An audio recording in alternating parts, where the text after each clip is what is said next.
എനിക്കൊന്നും വയ്യ ഈ വീട്ടിൽ കിടക്കാൻ, കണ്ടിട്ട് തന്നെ എനിക്ക് പേടിയാവണം. നീ വേണമെങ്കിൽ വാ, അല്ലെങ്കിൽ വല്ല ഹോസ്റ്റലിൽ പോയി നില്ലേ.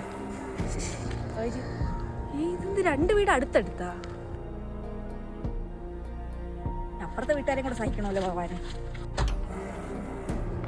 അപ്പുറത്തെ ചേച്ചിയാണ് ആങ്ങി തൂങ്ങി നിൽക്കാതെ ഈ ബാഗ് കൊടുത്തോണ്ട് കയറി വന്നാണ്. ഇവര് വന്ന് കേറിയില്ല, അതിനടുക്ക് തുടങ്ങിയിട്ടുണ്ട്.